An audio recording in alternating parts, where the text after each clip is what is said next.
लोग इस बात को मानते हैं? जिस सभा में, जिस घर में, जिस गांव में, जिस क्षेत्र में, जिस शहर में पूज्य लोगों का अपमान किया जाए और अपूज्यों का सम्मान किया जाए, वहां तीन बातें होती: दारिद्र्य, मरण और भय। आज तो अपूज्य लोगों का ही तो सम्मान हो रहा है। आप लोग खूब जानते हो कि ये व्यक्ति कितना गंदा है, लुच्चा है, और फिर भी गद्दी पर बुला करके माला पिना करके तालियां पिटवा देते हो। बोलो, जिस सभा में, जिस घर में पूज्य लोगों का अपमान किया जाए और अपूज्यों का सम्मान किया जाए, माता सती कह रही हैं, अपूज्यो यत्र पूजन्तो पूजनीय यत्र न पूजन्तो तत् तीन भविष्यन्ति: दारिद्र्य, मरण और भय। भगवान शंकर जो हैं ये पूज्य हैं, और जो भगवान शंकर की निंदा सुनता है ये सब अपूज्य है। इसलिए मैं श्राप दे रही हूं, तुम्हारी यज्ञ में दारिद्र्य, मरण और भय आएगा। सती ने कहा, सुनो पिताजी, मूर्खो यत् पूजन्तो धान्यम यत् सुसंचिता दंपत्तियों कलियो नास्ति तत्र श्री स्वयं आगता। जिस घर में मूर्खों का पूजन ना हो, पैसे को धर्म से कमाया गया हो, दंपत्ति परिवार में कलह ना हो, उस घर में लक्ष्मी और शांति स्वयं चल के आती। पिताजी, अब तुम्हारे घर में अशांति आएगी। क्यों? इन मूर्खों के कहने पर तुमने ये काम किया। ये सारे के सारे मूर्ख बैठे हैं, क्या इन्हें नहीं मालूम है जिस यज्ञ में भगवान शंकर नहीं आएंगे क्या वो यज्ञ सार्थक हो जाएगा? ये सब मूर्ख बैठे हैं जो कोई भी तुम्हारा विरोध करने को तैयार नहीं हो रहा। देख लो, शास्त्र में भी लिखा है, असती भवेत लज्जा क्षारम क्षीरम निर्बलम भवेत दम्भी बहुत विवेकी अप्रिय वक्ता भवति धूर्त जना। असती भवेत लज्जा, जो चरित्रहीन होता है वो बड़ा ब्रह्मचारी बनता है। उसके जैसा तो कोई ब्रह्मचारी है ही नहीं। नहीं कहते हम क्या हैं? बोले हम बाल ब्रह्मचारी है, मतलब बाल हमारे ब्रह्मचारी, हम हैं पक्के कर्मचारी। नहीं कहते हम क्या? बोले बाल ब्रह्मचारी, बाल हमारे ब्रह्मचारी, हम हैं पक्के कर्मचारी। क्यों? असती भवेत लज्जा क्षारम क्षीरम निर्मलम भवेत। समुद्र का जल खारा होता है और देखने में कितना निर्मल लगता है। दम्भी भवत विवेकी, जो दम्भी व्यक्ति होते हैं बड़े विवेकी होते हैं। क्या कहेंगे? बोले गुरुजी पैसा नहीं छूते हैं। अच्छा, जब गुरुजी पैसा नहीं छूते हैं तो प्लेन पे क्या फ्री आते हैं क्या? जब गुरुजी पैसा नहीं छूते हैं तो एसी का चुरा करके लाए थे क्या? जब गुरुजी पैसा नहीं छूते हैं तो बिल क्या उनके बप्पा जमा करते हैं क्या? ये सब ढोंगी लोग हैं कि अब अन्न नहीं खाते हैं। अरे अन्न नहीं खाते भी खाते क्या है? प्राण। जब कलयुग में अन्न और जल में प्राण है तो अन्न और जल को छोड़ करके कोई व्यक्ति जिंदा रह नहीं सकता। बस ये हो सकता है कि 30 रुपया किलो वाले गेहूं नहीं खाएगा और 500 रुपया किलो वाले काजू बादाम चबाएगा। क्यों? जितने दम्भी होते हैं बड़े विवेकी होते हैं। असती भवेत लज्जा क्षारम क्षीरम निर्मलम भवेत दम्भी बहुत विवेकी अप्रिय वक्ता भवति धूर्त जना। अगर वक्ता प्रिय बोले तो उससे बड़ा कोई धूर्त नहीं है। आज के वक्ता तो कैसे मीठा बोलते हैं, कैसा मक्खन लगाते हैं। अगर 100 रुपया चढ़ा दी तो क्या कहेंगे? दान शिरोमणि आए हैं। कौन आए? दान शिरोमणि। बता, क्योंकि हम लोगों की बुद्धि मारी गई है। किन्हें सम्मान देना चाहिए और किसको सम्मान नहीं देना चाहिए, आज हम व्यासों की बुद्धि मारी गई है। अगर हम व्यास लोग सही हो जाएं, रावण कहता है अगर ब्राह्मण 5 अन्नों का बहिष्कार कर दे, अगर कोई ब्राह्मण को कुदृष्टि से देख दे तो उसका वंश नाश हो जाए। रावण को कभी भी तेरही का अन्न नहीं खाना चाहिए। क्यों? जो जिंदगी भर जो पाप करते हैं, जब मरते हैं तो वही 13 ब्राह्मणों को खिलाते हैं। अच्छा, पाप करो तुम, खाएं हम, क्यों खाएं भाई? तेरही का अन्न बोले मूल शांति का अन्न। कभी भी ब्राह्मण को मूल शांति का अन्न नहीं। क्यों? जो बच्चे मूलों में पैदा होते वो पापी होते हैं। आज पाप किए हैं तब मूल में पैदा हुए, वही 27 ब्राह्मणों को खिलाते हैं पाप। रावण कहता है कि ब्राह्मण को कभी भी गृह प्रवेश का अन्न नहीं खाना चाहिए। क्यों? घर बनने में जितने जीव मरते हैं वही गृह प्रवेश में ब्राह्मणों को खिलाते हैं। और चौथा कहा गया है भंडारे का अन्न। 100 मन की चोरी करें, करें सुई का दान, कोठे ऊपर बैठ के देखें स्वर्ग विमान। ये भंडारा अपने पाप। और 5वां कहा गया श्राद्ध का अन्न। अगर ब्राह्मण 5 अन्नों का बहिष्कार कर दे, अगर ब्राह्मण को कोई कुदृष्टि देख दे तो उसका वंश नाश हो जाए।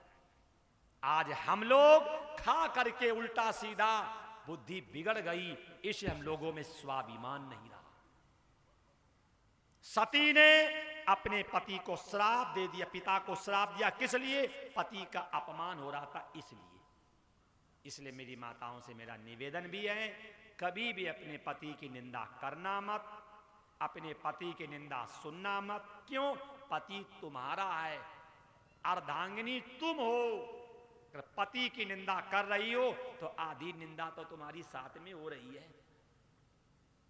इसलिए आपके सामने प्रमाण है कि माता जी ने अपने पति की निंदा सुनी नहीं है, बल्कि अपने पिता का विरोध किया। मेरा पति अमंगल नहीं है, मेरा पति शमशान का मालिक नहीं है, मेरा पति भूत प्रेतों का स्वामी नहीं है, मेरा पति भीख मांग के खाने वाला नहीं है, मेरा पति तो आशुतोष अवघड़ दानी है। जब ये बात कही, दक्ष नहीं माना। अंत में सती ने यही कहा, मुझे तो आपकी बेटी बनने में शर्म आ रहा है, मुझे तो आपकी बेटी कहलवाने में शर्म आ रही है। और उसी समय सती ने क्या किया? पीतांबर को ओढ़ करके, आचमन को कर करके सती ने अपने प्राणों को छोड़ दिया।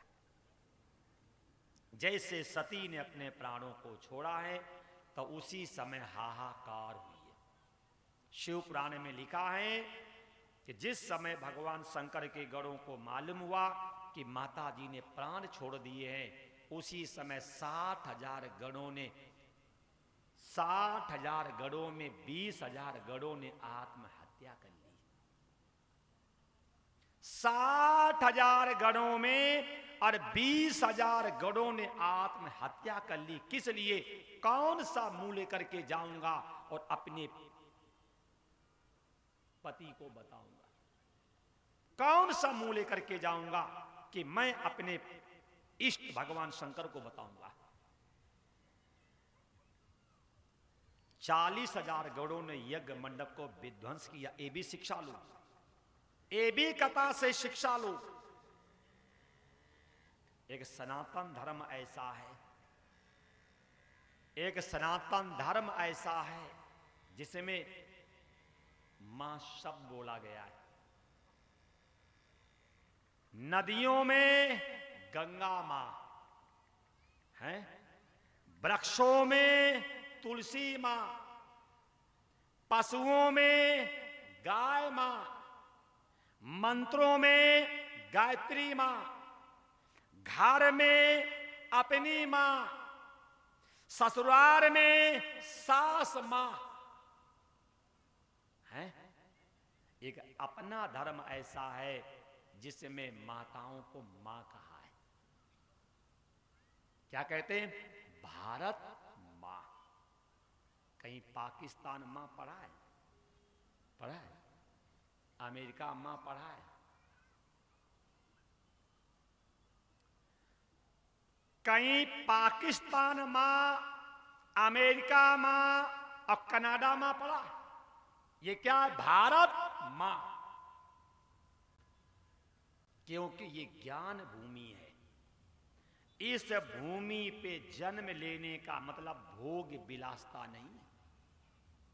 इस भूमि पे जन्म लेने का उद्देश्य है ज्ञान, त्याग, सेवा, सुमिरन और समझदारी। इसलिए थोड़ा आप लोगों से निवेदन है, अगर नकल करनी भी है तो हमें अकल की करनी है, शकल की मत करना। कथा मालूम होगी, एक गधा था, एक घोड़ा था। गधे के ऊपर लदा था कपास, जानते कपास, रुई, और घोड़े के ऊपर लदा था नमक। तो नमक वजनदार होता है और रुई हल्की। तो गधा आगे आगे हेचू हेचू हेचू उछल रहा था और घोड़ा बेचारा कांक रहा था। और गधा अपना हेचू हेचू हेचू आगे आगे। गधे ने सोचा हम अच्छे हैं। आगे नदी पड़ी तो घोड़ा नदी में कूद गया। और जैसे घोड़ा नदी में कूदा, 2 बार इधर 2 बार इधर करोट ली, और जैसे नमक भींगा बह गया, हल्का हो गया, तो घोड़ा तो गधे ने सोचा हम भी यही करें। तो जैसे गधा नदी में कूदा और 2 बार इधर 2 बार इधर किया, और जो कपास भींगा वो धार में ही बह गया। तब बस यही दशा हमारी आपकी है। अमिताभ बच्चन के चर्म रोग हो गया था, पता लगा लेना। अमिताभ बच्चन की ठोड़ी में हो गया था चर्म रोग।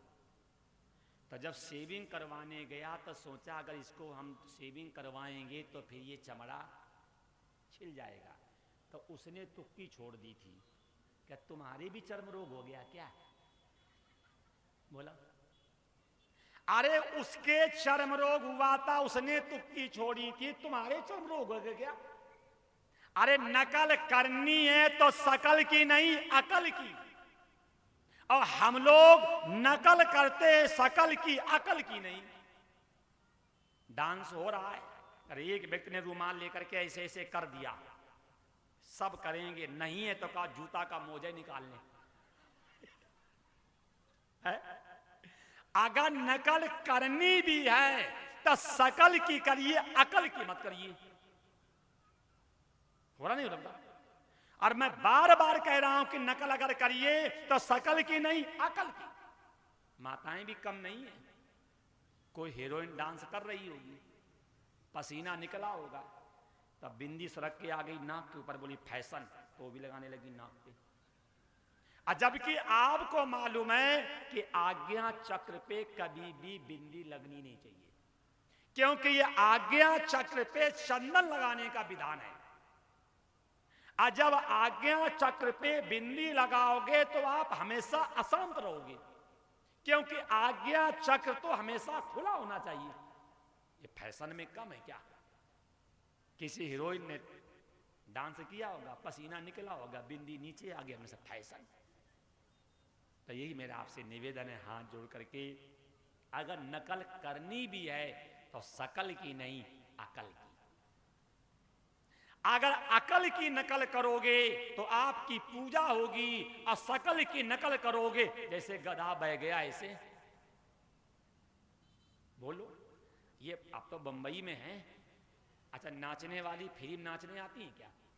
वो पैसा लेकर के नाचती हैं, और ये उनकी नकल करके फिल्म नाचती हैं। अरे नकल करना है तो तुम भी पैसा दे करके नाचो। अगर व्यास जी कहें कथा में नाचो बैकुंठ मिलेगा, तो कहना खर्चा करें हम, नाचें हम, तो आंख सेको तुम। अरे हमने तुम्हें बुलाया, तुम नाचो हम देखें। अब तुम्हें नाचना ना आता हो तो अपनी अम्मा ले आओ, अम्मा मोटी हो गई हो तो बीबी ले आओ, अब बीबी मर गई हो तो अपनी बेटी ले आओ। क्यों भाई? खर्चा करें हम, रोटी दे हम, सेवा करें हम, और नाचें भी हम, आंख सेको तुम।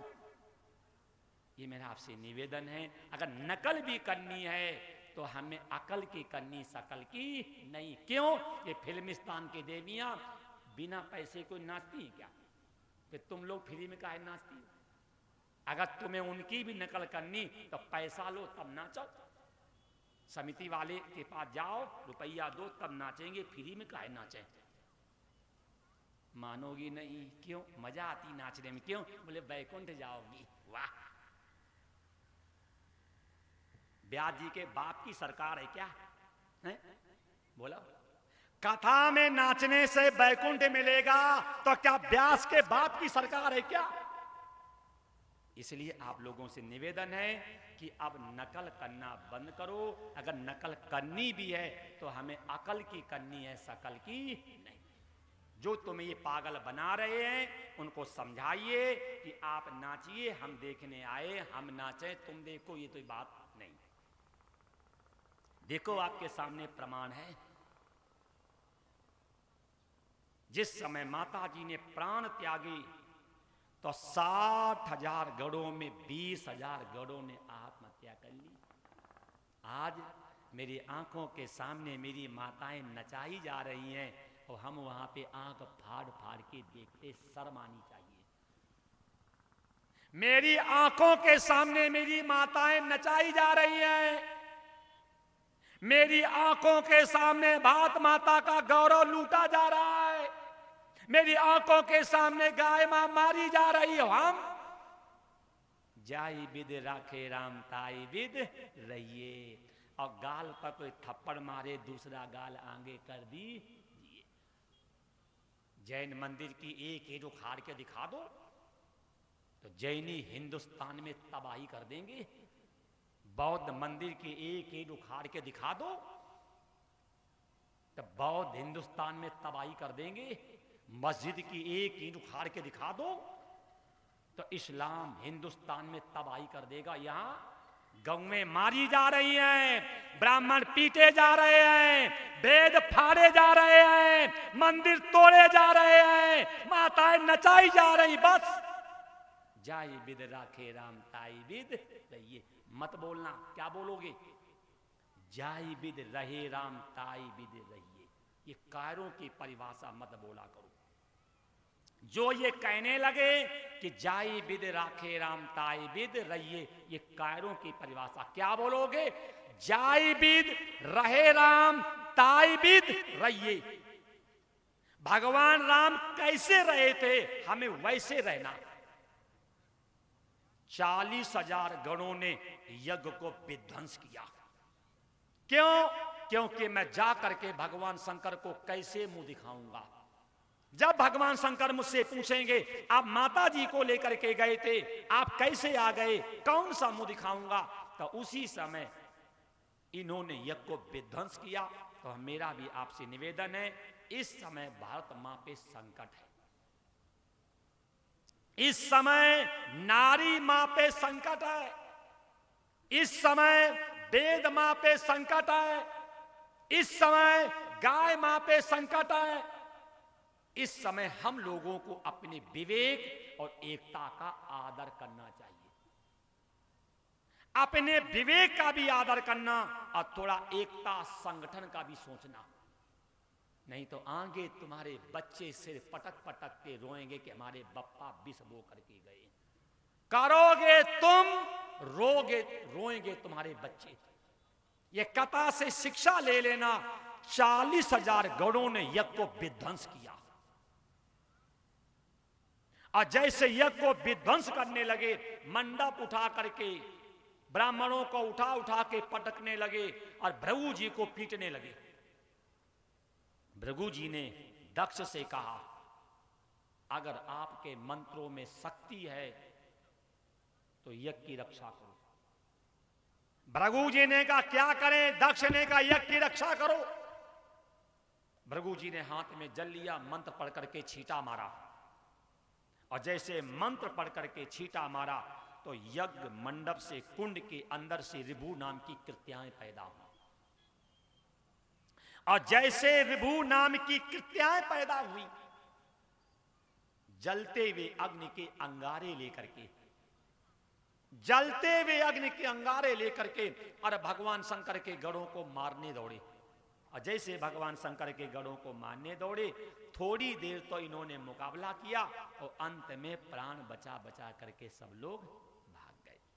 भाग करके कैलाश पे पहुंचे, भगवान शंकर समाधि में बैठे हैं। उसी समय नारद जी ने कहा, प्रभु आप समाधि में बैठे, आपको मालूम नहीं है आप विधुर हो गए हैं।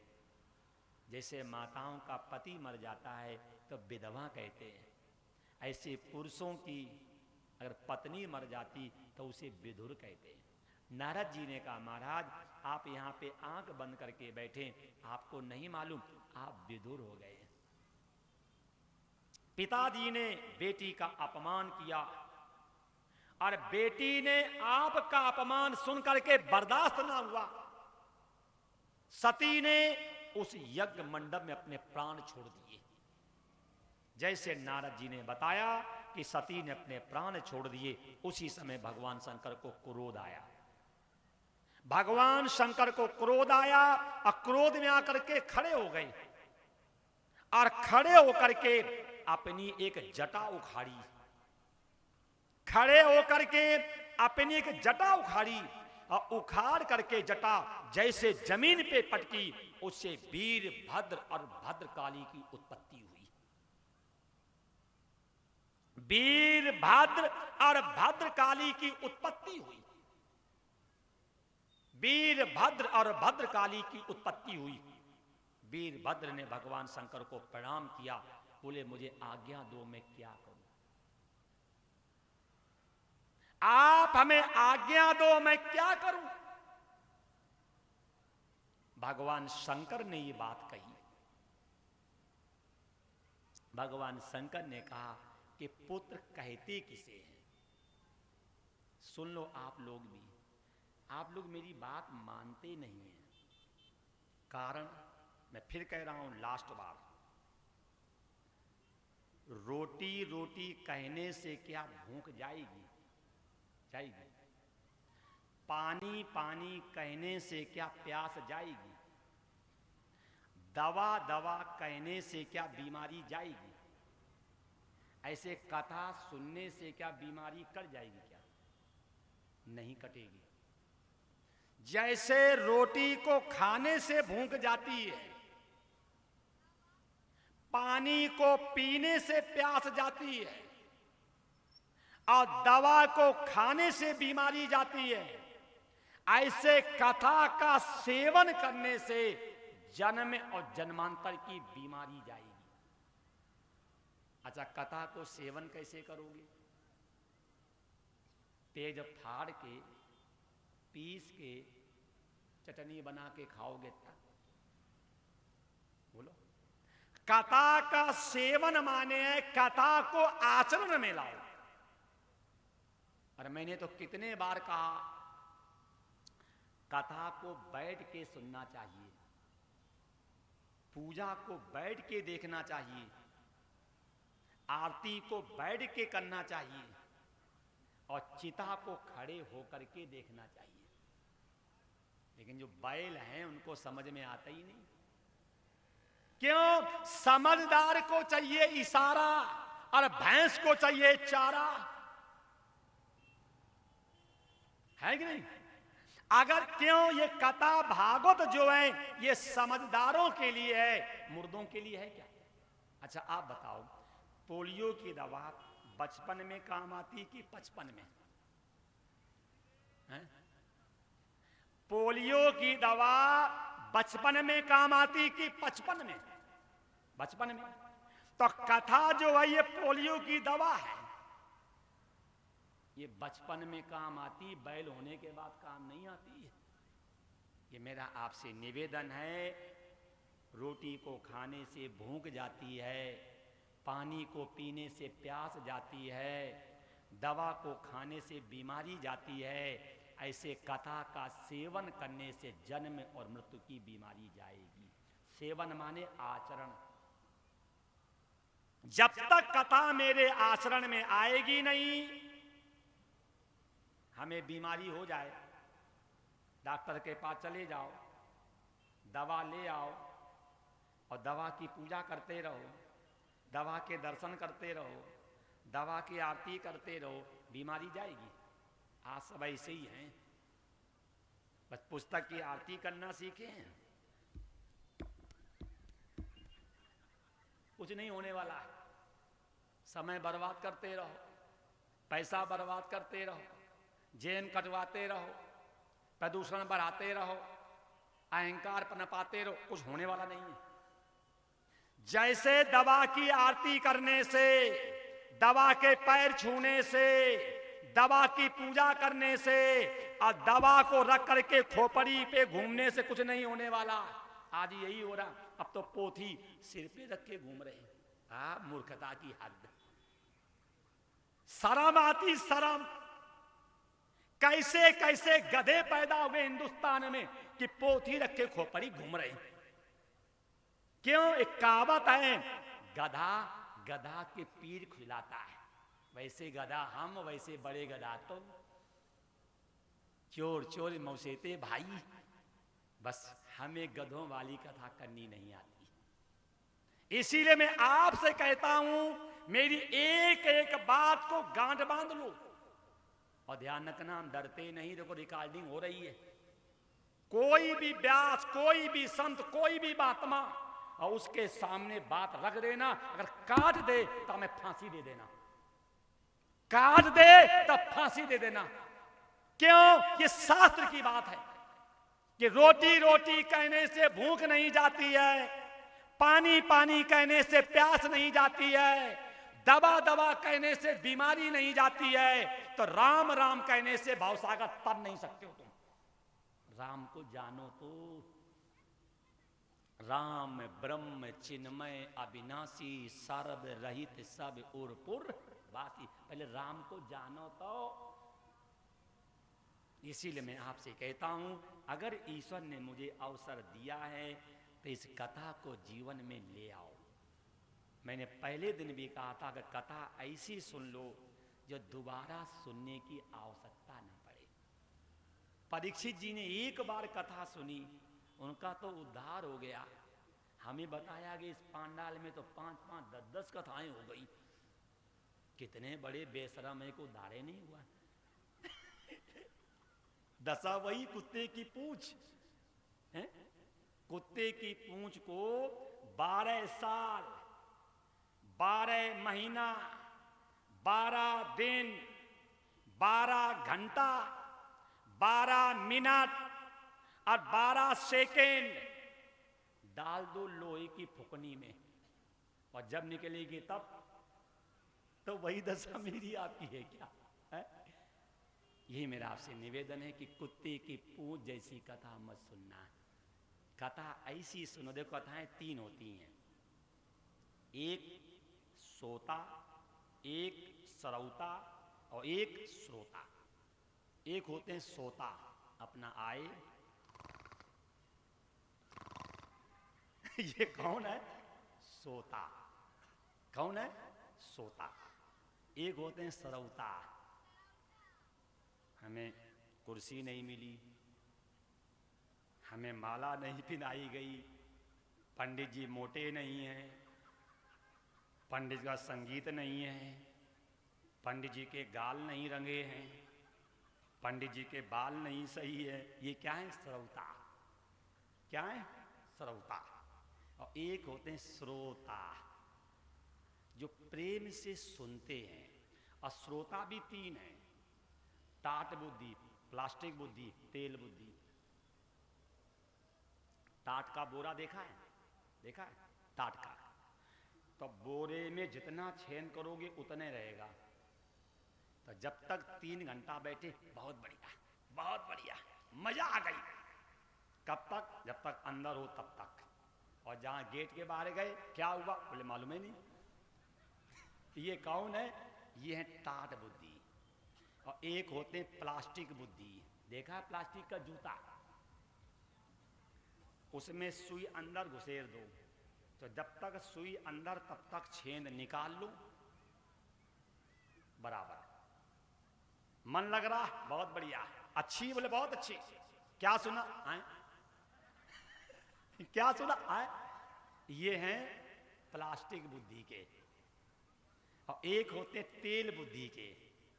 एक बूंद घास लेट मिट्टी का तेल और कागज पे डाल दो, वो फैल करके पूरे पेज पे हो जाता है। 3 घंटा सुनो और 30 घंटा समझा दो, ऐसी कथा से भला होगा। टाट बुद्धि और प्लास्टिक बुद्धि के श्रोताओं से हमने कई व्यासों से पूछा कि आप कथा में नचवाते क्यों? वो कहते हैं कि जैसे कथा भूल जाएं इसलिए। क्यों? अगर इन्हें कथा याद रहेगी तो दोबारा बुलाएंगे नहीं। तो हम सुनाते हैं फिर नचवा देते हैं, भूल जाओ, खाली होके जाओ, तब तो कल आओगे। इसीलिए हम कथा ऐसी चाहते हैं कि तुम्हारे अंदर उतर जाए, कथा तुम्हारे जीवन में